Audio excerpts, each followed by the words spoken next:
ठीक है। Good morning students of class 11। बेटा आज हम आपको जीव विज्ञान कोसा लेसन से भाग 7 बताएंगे।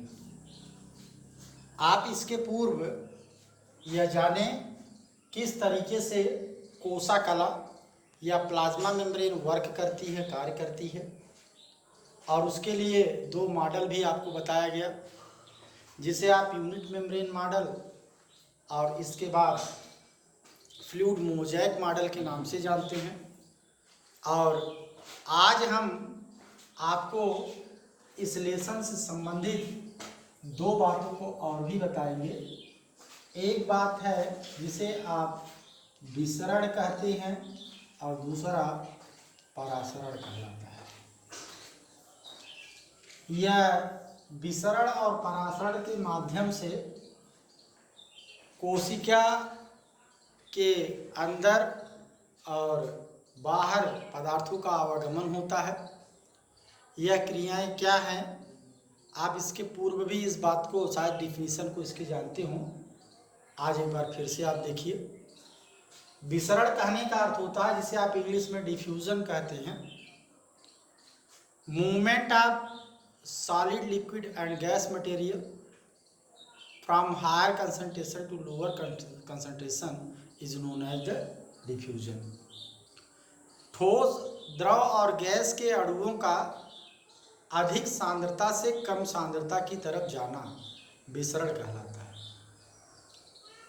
इसमें आप यह पाएंगे कि तीनों प्रकार के जो आपके द्रव्य की तीनों अवस्थाएं हैं, इन तीनों अवस्थाओं में मटेरियल का एक तरफ से दूसरी तरफ जाना, या आप कह लीजिए हायर कंसंट्रेशन से अधिक मात्रा से कम मात्रा की तरफ जाना होता है। जैसे आपने एक मान लीजिए परफ्यूम की बाटल को कमरे की एक कोने में खोल दीजिए, आप यह पाएंगे कि कुछ समय बाद पूरे कमरे में उसका महक, उसका सुगंध फैलने लगेगा, और आप दूसरे कॉर्नर में बैठ करके ये भी बता सकते हैं कि परफ्यूम का बाटल खुला हुआ है। वह परफ्यूम जो कि बॉटल के अंदर है, उसके अणुओं का, उसके लिड के खुल जाने के बाद, ढक्कन के खुल जाने के बाद उसके अणुओं का वहाँ मात्रा ज़्यादा है, वहाँ से निकल करके कम की तरफ, जहाँ मात्रा नहीं है उधर जाना, इस तरीके से क्या है, डिफ्यूज़न।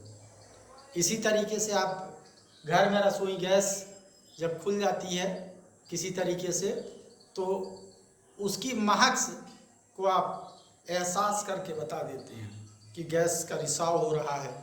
और इस तरीके से उस गैस का उस सिलेंडर में मात्रा क्या है, अधिक है, कंसंट्रेशन क्या है, अधिक है, और वहाँ से वो किधर जा रहा है, कम मात्रा की तरफ जा रहा है। तो यही प्रोसेस क्या कहलाता है, डिफ्यूजन कहलाता है। यह बायोलॉजिकल क्रियाओं में इसका बहुत महत्व है। इसके बगैर लाइफ को सोचना भी आप कह लीजिए इम्पॉसिबल है। ये इतने महत्वपूर्ण क्रियाएं हैं। दूसरी तरफ आप यह देखेंगे कि परासरण क्या है।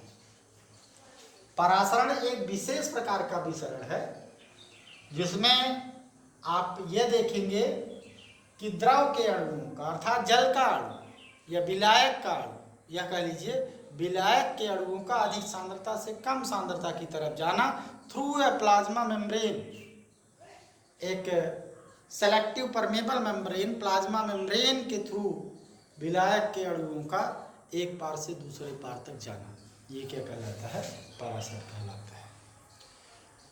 इस परासरण क्रिया को आप 2 तरीके से समझ सकते हैं। जब यह बाहर की तरफ परासरित होता है, जैसे मान लीजिए एक सेल है, इस सेल में जो मटेरियल अंदर की तरफ से है, या वाटर जो अंदर की तरफ है, यदि ये बाहर की तरफ निकलेगा वाटर, तो ये एक्सोऑस्मोसिस कहलाएगा। तब इस दशा को आप एक्सोऑस्मोसिस कहेंगे, बाय परासरण कहेंगे। और अगर वाटर मॉलिक्यूल अंदर की तरफ आ रहा है तो इंडोऑस्मोसिस कहलाएगी ये दशा, अंतर परासरण के नाम से जानी जाएगी। एक्सोऑस्मोसिस के दौरान सेल से वाटर लॉस करेगा और इस तरीके से सेल श्रिंक कर जाएगा। आप कहिए श्रिंक कहने का अर्थ वो पिचक जाएगा। और दूसरी तरफ जब इंडोऑस्मोसिस होगी तो वाटर का मॉलिक्यूल उसके अंदर आएगा। इस तरीके से सेल अपनी स्फीत की दशा को प्राप्त करेगा, अपने टर्गर की पोजीशन को प्राप्त करते हुए स्वेल कर जाएगा। तो ये बातें आपने विसरण और परासरण में जानी। हम इससे नई बात को और जोड़ेंगे इसी में, जैसे आप किन प्रकार के सॉल्यूशन में सेल का क्या बिहेव रहता है, क्या बर्ताव होता है कि सेल ऐसा ऐसे आप उसके अकॉर्डिंग 3 प्रकार के सॉल्यूशन रखते हैं, जिसे आप आइसोटॉनिक सॉल्यूशन बोलते हैं। आइसोटॉनिक सॉल्यूशन है। दूसरी तरफ आपका हाइपोटॉनिक सॉल्यूशन है। तीसरा आपका हाइपरटॉनिक सॉल्यूशन है। हाइपरटॉनिक सॉल्यूशन है। आइसोटॉनिक सॉल्यूशन में जो सेल की सांद्रता होती है वही सांद्रता उस विलयन की भी होती है। अर्थात ऐसे सॉल्यूशन में जब किसी सेल को रखा जाता है तो सेल के स्फीत पर कोई भी अंतर नहीं आता है। सेल के साथ में फूलने और पचकने की ऐसी कोई दशा नहीं होगी, बल्कि सेल अपनी सामान्य स्थिति में, जिस स्थिति में रखा गया वही स्थिति बनी रहेगी। तो यहाँ पे आइसोटॉनिक स्थिति हुई। आइसोटॉनिक स्थिति में आपने यह पाया कि जो सेल होगी वह उसी दशा में बनी रहेगी और उसमें जो दोनों विलयन की सांद्रताएं हैं, सेल के अंदर और सेल के बाहर, वो समान होती है।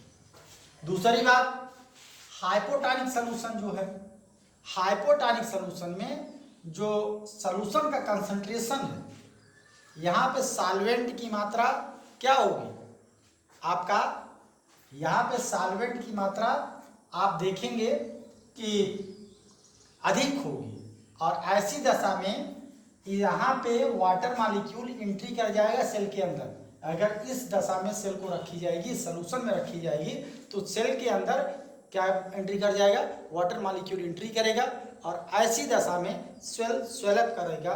और इसलिए अगर हाइपोटॉनिक सॉल्यूशन में कोई सेल को रखा जाता है तो वो स्वेल कर जाती है। तीसरी बात होती है हाइपरटॉनिक सॉल्यूशन। हाइपरटॉनिक सॉल्यूशन में जो बाह्य सॉल्यूशन होता है, जिस सॉल्यूशन में सेल रखी गई है, वो ज़्यादा कंसंट्रेट होती है और जब उसमें हम सेल को रखते हैं तो सेल क्या करती है, श्रिंक कर जाती है। आप एक डेड सी होता है, डेड सी कहने का अर्थ आता है मृत सागर। मृत सागर कहने का अर्थ हो रहा है कि एक ऐसा सागर का प्लेस जहाँ पे कोई भी जीव नहीं है।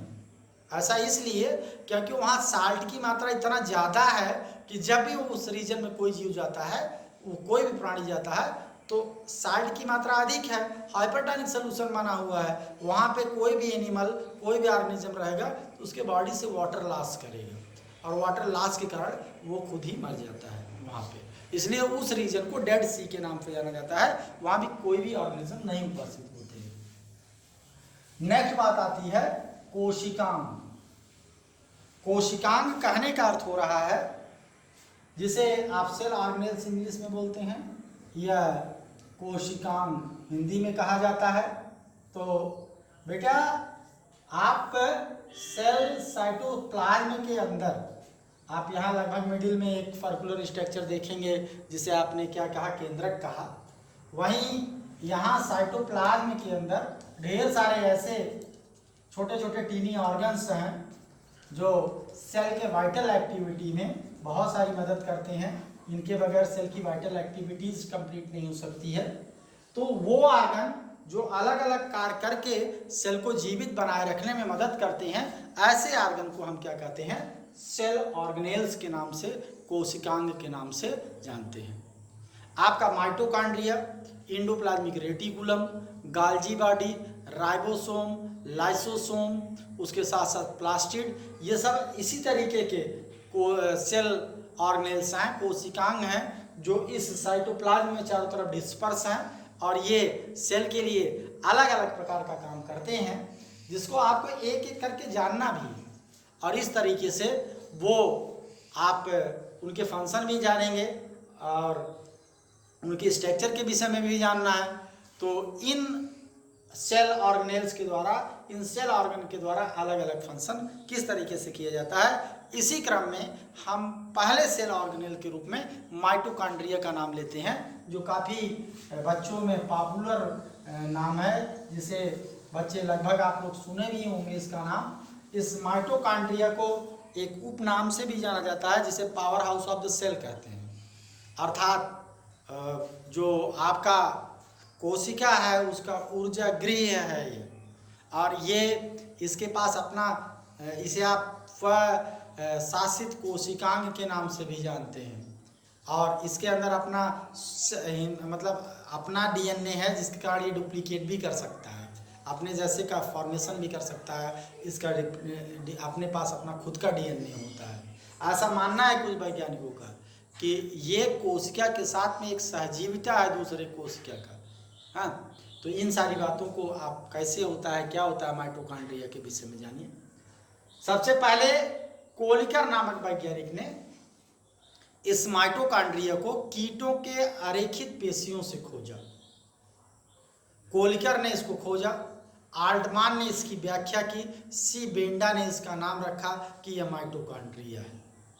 माइटोकॉन्ड्रिया जो होती है यह सूत्र जैसी स्ट्रक्चर वाली एक कोशिकांग है, जो अलग अलग कोशिकाओं में इसका नंबर अलग अलग होता है। जहाँ कार्य ज़्यादा होते हैं वहाँ एनर्जी की ज़्यादा आवश्यकता होती है, ऐसे सेल्स में इसके नंबर्स अधिक होते हैं। जैसे आपका पेशियों की सेल में इसकी मात्रा अधिक पाई जाती है, क्योंकि मांसपेशियों के ज़्यादा काम किया जाता है। अगर इसकी स्ट्रक्चर की बात करें तो माइटोकॉन्ड्रिया का ये स्ट्रक्चर है, जिसके बाहर की तरफ आप देखेंगे कि बाहर इस तरीके से एक चिकनी झिल्ली है, डबल मेम्ब्रेन स्ट्रक्चर है ये, और अंदर की तरफ जो इसकी झिल्ली है वो इस तरीके से फोल्डेड है, फिंगर लाइक स्ट्रक्चर इसमें बने हुए हैं, और ये इस तरीके से फोल्डेड स्ट्रक्चर जो है इसके फिंगर लाइक स्ट्रक्चर फॉर्म होते हैं, जिसे आप क्रिस्टी कहते हैं। और यह दोनों मेम्ब्रेन के बीच में जो गैप है यह पेरीमाइटोकॉन्ड्रियल स्पेस के नाम से जाना जाता है। ये क्रिस्टी है, और यहाँ पे इस तरीके का स्ट्रक्चर है टेनिस के रैकेट के जैसा। ये स्ट्रक्चर F1 पार्टिकल के नाम से जाना जाता है। इस स्ट्रक्चर को क्या कहते हैं, F1 पार्टिकल के नाम से जानते हैं। अगर इसका आप इस तरीके से संरचना देखेंगे तो इसके 3 पार्ट बनते हैं। ये इसका हेड है, ये इसका स्टॉल्क है, और ये इसका बेस है। तो इसकी लंबाई लगभग 100 एंगस्ट्रॉम होती है, और एक F1 पार्टिकल से दूसरे F1 पार्टिकल की दूरी भी लगभग 100 एंगस्ट्रॉम ही होती है। यह F1 पार्टिकल पैराक्सीसोम के नाम से भी जाना जाता है। यहाँ पे जो लिक्विड मटेरियल है, इस लिक्विड मटेरियल को मैट्रिक्स के नाम से जाना जाता है। इसके पास अपना खुद का डीएनए है, इसीलिए यह सेल्फ रिप्रोड्यूस पावर भी रखता है। इसे आप माइटोकॉन्ड्रिया को पावर हाउस ऑफ सेल क्यों कह रहे हैं, इसके पीछे जो फंडा है इसको सुनिए। क्योंकि ग्लूकोज के मॉलिक्यूल का यहाँ ऑक्सीडेशन होता है, और उस ऑक्सीडेशन के बाद यहाँ एनर्जी बनती है, जिसे आप रेस्पायरेशन के नाम से जानते हैं। एक सिंपल से एग्जाम्पल में आप देखते हैं C6H12O6 + 6O2 = 6 CO2 + 6 H2O + energy. इस इक्वेशन को आपने पढ़ा भी है। ये जो घटना होती है, ये घटना इसी माइटोकॉन्ड्रिया के अंदर होती है, और जो एनर्जी बनती है वो यहीं पे ATP में ट्रैप कर ली जाती है, जिसे एडेनोसिन ट्राइफॉस्फेट के नाम से जाना जाता है। ये यहीं बांध ली जाती है, इसीलिए ये माइटोकॉन्ड्रिया आपकी क्या कहलाती है, powerhouse of the cell के नाम से जानी जाती है। बेटा नेक्स्ट कोशिकांग को और अन्य कोशिकांगों को जो सेल के अंदर हैं, इन बातों को हम क्रमशः धीरे धीरे आपको एक एक करके अगली वीडियो में बताएंगे। Till then good bye.